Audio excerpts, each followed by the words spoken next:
kalimat.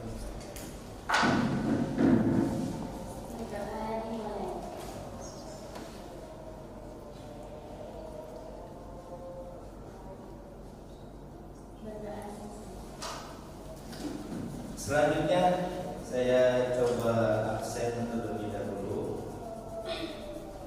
Dimulai dari Adlin Fridai, ya, kemudian Almarina Nur Aziza, Amelia Rusoliha, Asila Novita. Kemana Asila?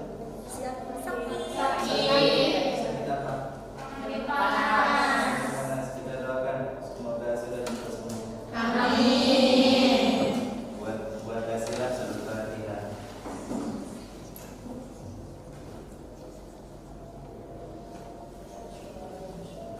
Selanjutnya Aulia Putri. Hadir Pak. Pagi, siang, sore, malam.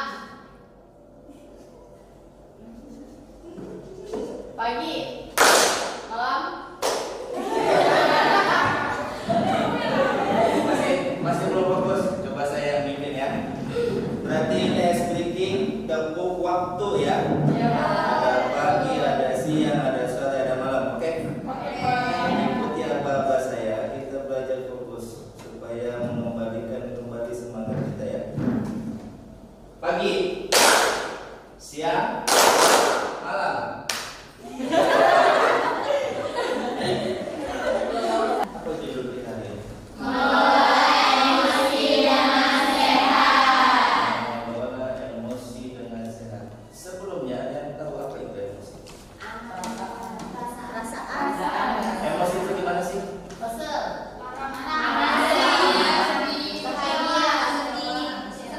Marah. Kemudian senang, Kecewa. kecewa,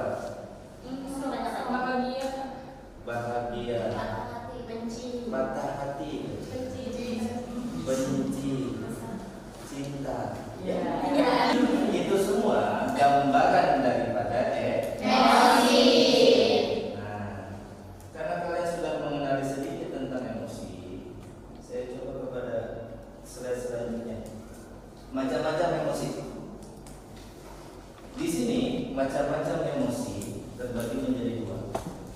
Ada emosi yang muncul karena ada stimulus negatif dan juga ada yang muncul karena stimulus positif. Sekarang kita kelompokkan.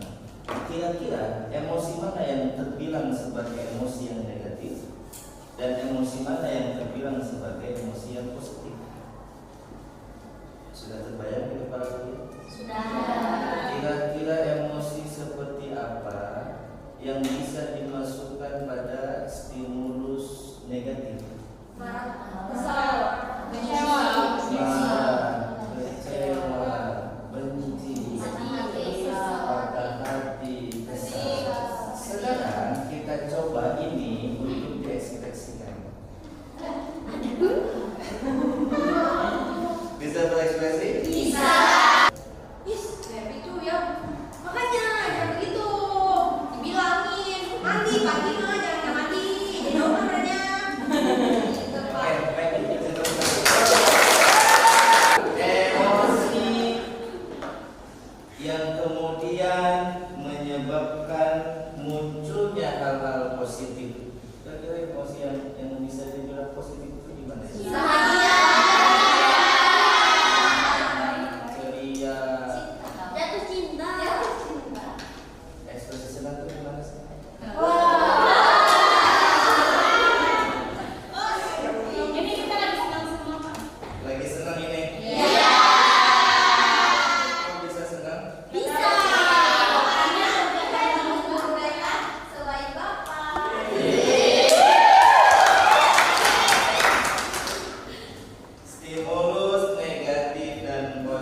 Emosi adalah perasaan yang muncul sebagai respon terhadap situasi tertentu yang dapat dibarengi dengan perubahan fisiologis, pikiran, dan perilaku.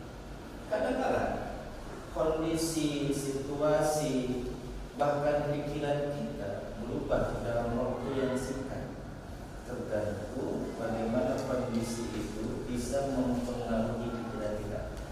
Yang tadinya kita senang kadang seketika berubah menjadi kesel, sedih, karena ada situasi dan kondisi yang mengubah itu. Ya, karena ada situasi dan kondisi yang mengubah emosi itu bisa berubah.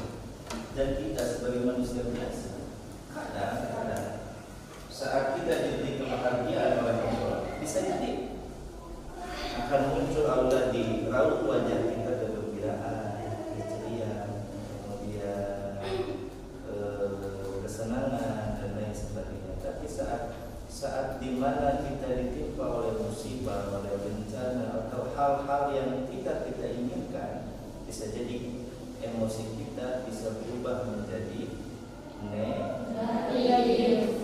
Ya, itulah emosi. Selanjutnya, dampak emosi yang tidak terkontrol. Ada berapa di sini? 3. Ada 3. Pertama, gangguan kesehatan mental.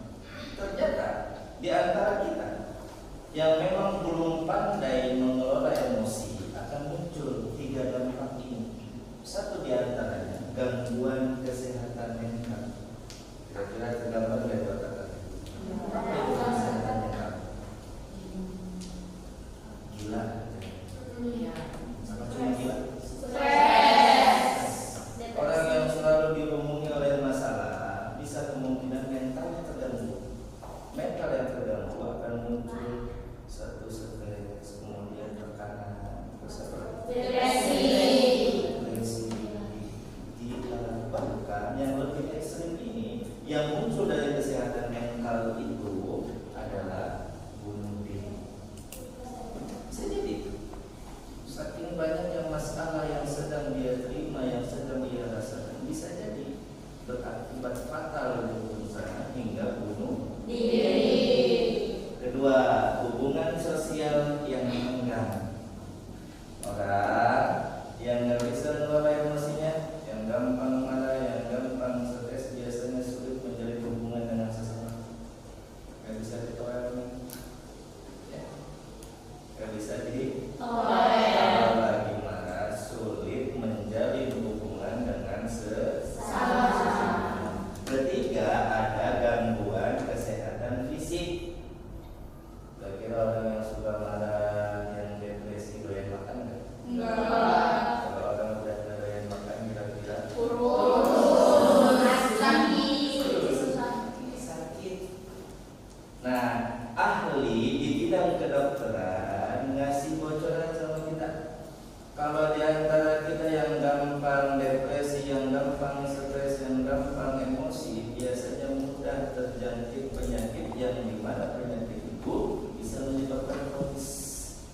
Di antaranya kolesterol, kemudian asam urat, kemudian darah tinggi, dan lain sebagainya. Ternyata pikiran yang ada di otak kita ini itu menjadi titik ukur untuk menyikapi semua keanggotaan tubuh kita. Jadi orang yang sehat itu bukan mereka yang makanannya sehat. Orang yang sehat itu sebenarnya bukan mereka yang rajin olahraganya.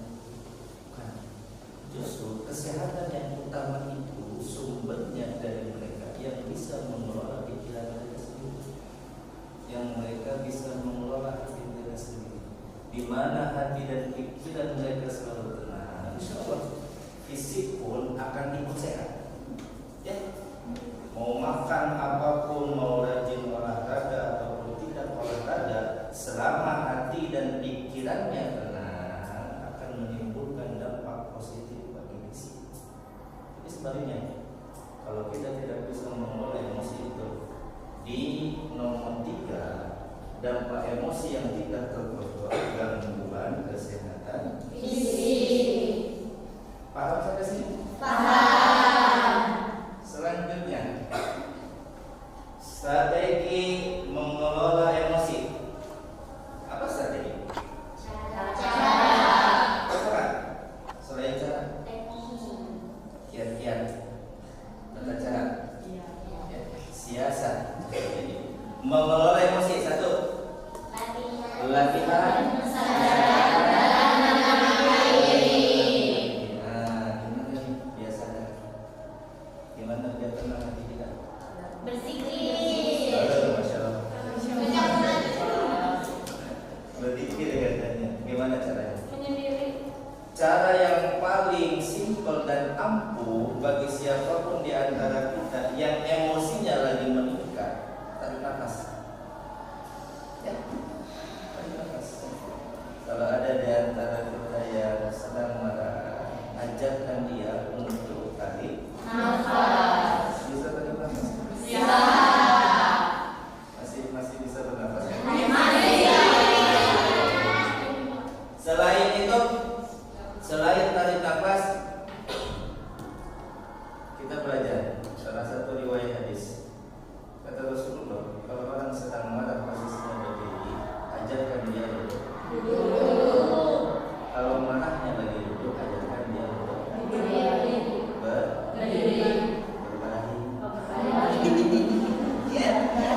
Kalau berbalik emosinya pun masih meningkat, ajarkan dia untuk berwudu. Kata Rasulullah, ya. Kedua, mengekspresikan diri dengan kegiatan positif. Kira-kira nih, yang kira-kira emosi itu bisa hilang tanpa kita sadari dengan hal-hal yang positif.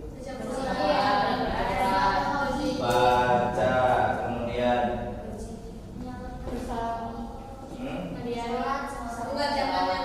apapun hal-hal yang positif yang sekiranya bisa menggantikan posisi tentang emosi yang tinggi. Apapun itu. Olahraga positif, berenang, memanah, atau kita pindahkan emosi kita ke bagian seni. Melukis, kemudian apa lagi?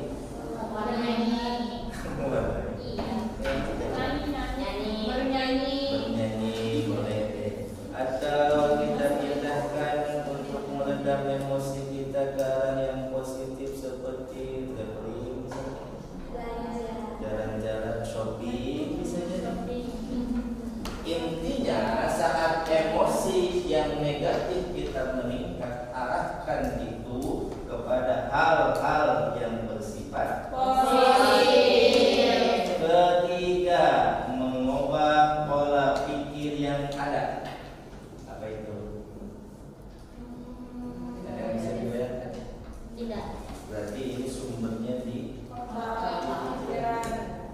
saat pikiran kita lagi luwes, saat pikiran kita lagi banyak masalah, saat pikiran kita lagi banyak hal-hal yang tidak kita inginkan.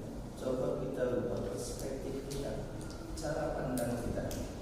Jangan dengan adanya banyak masalah, dengan adanya banyak hal-hal yang kita inginkan, kemudian kita ikut terjerumus ke dalamnya. Kalau kejadiannya seperti itu, berarti kita yang dikendalikan oleh emosi, bukan kita yang mengendalikan emosi, melainkan kita yang dikendalikan oleh Emosi. Lantas bagaimana? Jadi mindset kita dirubah, pola pikir kita dirubah. Yang memang di dalam pikirannya masih banyak masalah, masih banyak hal-hal yang tidak diinginkan, kita rubah. Mikirin apa biasanya yang bisa merubah hal-hal negatif. Putar kembali pikiran kita untuk fokus pada cita-cita misalnya, atau putar kembali pikiran kita untuk fokus apa keinginan kita. Ya. Jadi jangan terjerumus ke dalam pikiran-pikiran negatif yang mengganggu pikiran kita.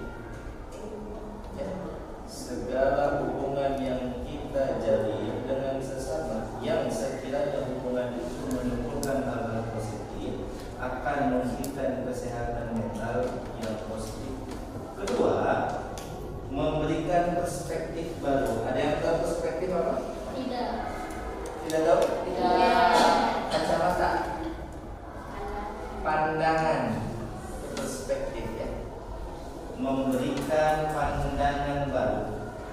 Orang pasti berbeda saat ia hidup sendiri dan saat ia menjalin hubungan dengan orang lain. Biasanya ia yang terbiasa hidup sendiri, pikirannya tidak akan mengalami peningkatan, akan diam di tempat karena tidak memiliki hal-hal yang baru, tidak memiliki pengalaman yang baru, tidak memiliki ilmu yang baru. Tapi beda ketika kita dan memang diciptakan sebagai makhluk sosial, kemudian kita menjalin hubungan yang positif, akan memunculkan perspektif atau pandangan baru.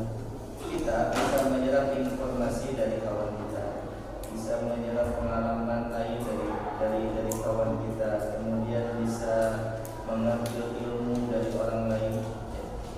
Itulah wawasan, keilmuan, pengetahuan, pengalaman yang muncul dari orang lain akan memberikan perspektif baru. Ketiga, meningkatkan rasa hubungan. Makin erat hubungan, makin tumbuh chemistry-nya. Kira-kira hubungan seperti apa yang bisa dikatakan positif dan ia bisa dikuatkan hubungan seperti apa? Hubungan yang di dalamnya ada rasa sayang. Hubungan yang di dalamnya ada rasa empati. Empati itu apa? Hubungan yang di dalamnya ada rasa saling membantu. Hubungan seperti itu yang membangun chemistry antar kita yang menjalin hubungan, dan pastinya itu mengarah kepada hal yang positif.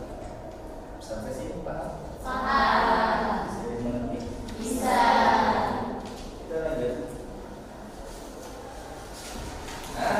Kesimpulan.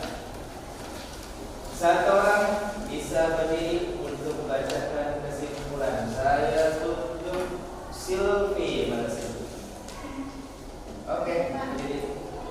Kalau membacakan kesimpulan pembelajaran kita hari ini.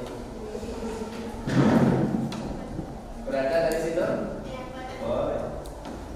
Mengelola emosi bukan tentang menghindarinya, tetapi tentang menghindarinya, memahami dan meresponsnya dengan cara yang lebih sehat. Dengan teknik keempat, kita bisa menciptakan ruang damai dalam diri, bahkan dengan tekanan hidup sehari-hari. Paham? Paham. Bisa ngasih kesimpulan? Enggak. Ternyata emosi, boleh dulu membahas itu. Ternyata emosi yang kita miliki, mau dia emosi negatif, mau dia emosi positif, semuanya tidak bisa dihilangkan. Sampai kapan? Bahkan sampai kita meninggal dunia, emosi yang tumbuh di fisik kita itu tidak akan bisa hilang. Tidak akan bisa hilang. Lantas, apa yang harus kita lakukan? Mengelolanya. Marah tidak akan hilang dari diri kita. Sampai kapan? Sekuat apapun, seindah apapun strategi kita untuk menghilangkan marah, sampai kapanpun marah itu tidak akan hilang. Yang bisa kita lakukan hanyalah mengelola, merubah perasaan marah itu kembali kepada yang positif, bahagia, ceria, ikhlas. Kesimpulannya, emosi tidak bisa dihilangkan, melainkan dikelola. Alhamdulillah.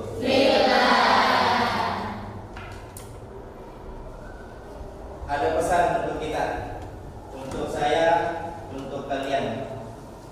Pesan berbunyi, kenali emosi dengan jujur, atur nafas dan pikiran saat emosi, kemudian bangun kebiasaan sehat. Ketiga, indikasi ini bisa mengantarkan kita untuk lebih aktif dan lebih cerdas mengelola emosi kita. Ya. emosi akan kita bisa kelola saat kita mengenal emosi dengan jujur. Kedua, emosi kita bisa dikelola saat kita bisa mengatur nafas dan pikiran.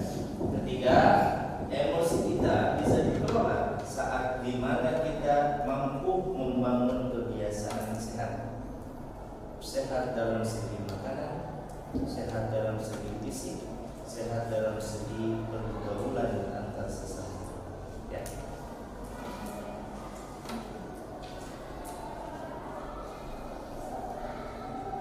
Motivasi penutup. Apa sih motivasinya? Kalimat inspirasi. Kalimat inspirasi. Kalimat inspirasi. Kalimat-kalimat yang bisa menggugah kembali semangat kita ya. Ya. Motivasi penutup ditulis oleh siapa ini? Ditulis oleh siapa? Oleh saya sendiri. Mengendalikan emosi adalah seni menemukan ketenangan di tengah kekacauan. Bisa dipahami motivasi ini? Mengendalikan emosi adalah seni menemukan ketenangan di tengah kekacauan. Seni apa sih? Seni itu keindahan.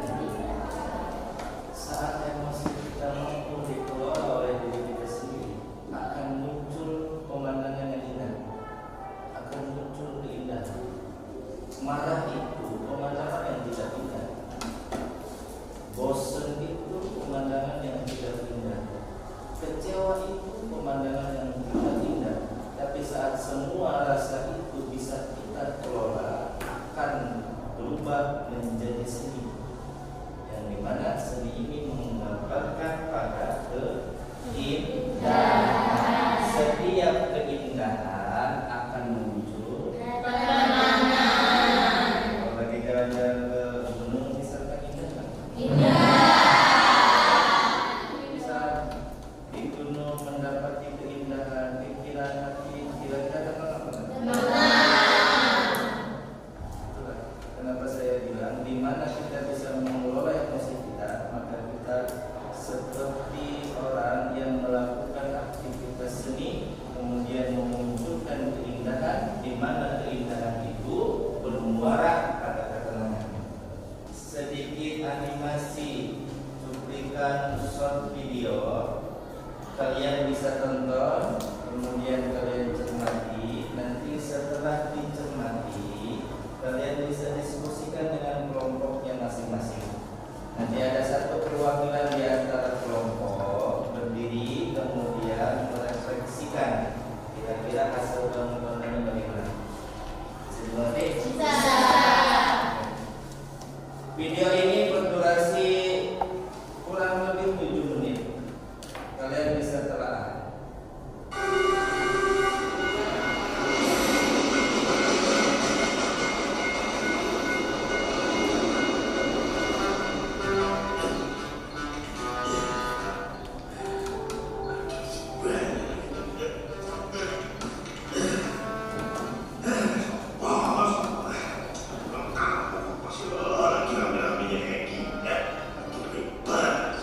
Sopo udah katanya juga kemarin izin mau pulang kok.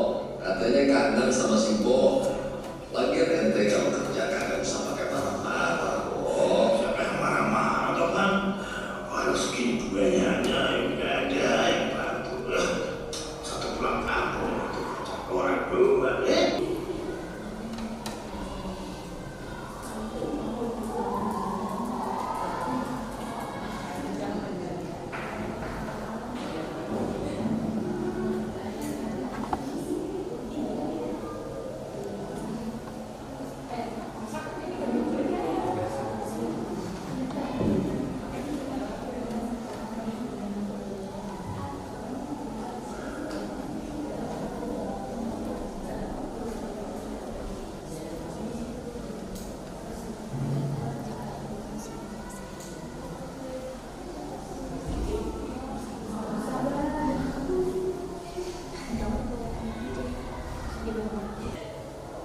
Akan memaparkan kesimpulan dari video tersebut.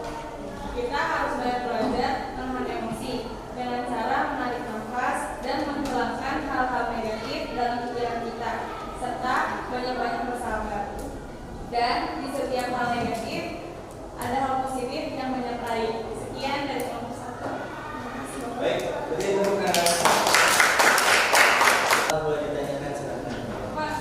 Boleh ya? Pak, bagaimana cara mengenali emosi dengan jujur? Bagaimana cara mengenali emosi dengan jujur? Berarti nggak munafik ya?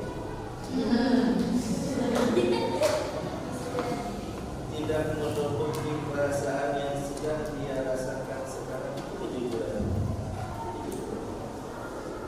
Saya ambil contoh. Kita mengontrol emosi dan sabar apa dan kamu menghadapi ketika emosi dan ketika emosi kamu mengelola. Sebelum belajar ini sih pernah emosi. Nah, Kira-kira penyebab emosinya apa? Diputus cinta, barang hilang, terus